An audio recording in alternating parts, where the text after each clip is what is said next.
Hello friends, இந்த வீடியோல April 21st கான டெய்லி கரண்ட் அஃபேர்ஸ் தான் பார்க்க போறோம். So let's get into the topic. First, PACE satellite மிஷனை எந்த ஸ்பேஸ் ஆர்கனைசேஷன் லான்ச் பண்ணிருக்காங்க? அதாவது PACE செயற்கைக்கோள் திட்டம் எந்த விண்வெளி நிறுவனம் வெளியிட்டிருக்காங்கன்னு பாத்தீங்கன்னா ஆப்ஷன் ஏ நாசா.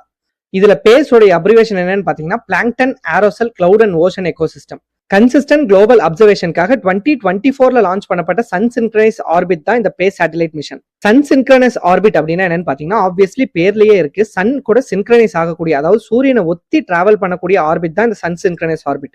ஸோ இந்த மிஷனோட ஃபங்க்ஷன் என்னன்னு பாத்தீங்கன்னா சன் கூட சின்க்ரனைஸ் பண்ணி ஒரு ஃபிக்ஸ்டு பொசிஷன்ல சேம் லோக்கல் டைம்ல அந்த சேம் ஸ்பாட்டை விசிட் பண்றது தான். ஃபார் எக்ஸாம்பிள் 11 AM சென்னை சிட்டியை லோவர் எர்த் ஆர்பிட்ல இருந்து இந்த சேட்டலைட் அப்சர்வ் பண்ணுதுன்னு வச்சுக்கிட்டா டெய்லியும் காலையில 11 மணிக்கு சன் கூட சின்க்ரனைஸ் பண்ணி சென்னை சிட்டியை இந்த சேட்டலைட் லோவர் எர்த் ஆர்பிட்ல இருந்து அப்சர்வ் பண்ணும். ஸோ இந்த மாதிரி டெய்லியும் ஒரு ஃபிக்ஸ்டு டைம்ல அந்த ஃபிக்ஸ்டு ஸ்பாட்டை லோவர் எர்த் ஆர்பிட்ல இருந்து அப்சர்வ் பண்றதன் மூலியமா over a period of time சென்னையில ஏற்படக்கூடிய டிஃபரன்சஸை இதை ஐடென்டிஃபை பண்ண முடியும். ஸோ இப்போ ரீசெண்டா இந்த சேட்டலைட் வந்து இண்டஸ்ட்ரியல் ஃபேக்டரிஸ்னாலையும் ஹைவேஸ்னாலையும் ஏற்படக்கூடிய எமிஷன்ஸால லோவர் எர்த் ஆர்பிட்ல very fine amount of nitrogen டை ஆக்சைடை டிடெக்ட் பண்ணிருக்கு. குளோபலி ஏர் குவாலிட்டி மானிட்டரிங்ல ஒரு மேஜர் அட்வான்ஸ்மெண்ட்டை கொண்டுட்டு வரதுக்காகவும் என்விரான்மெண்டல் கவர்னன்ஸை என்ஹான்ஸ் பண்றதுக்காகவும் தான் இந்த ஒரு மிஷன் லான்ச் பண்ணப்பட்டிருக்கு.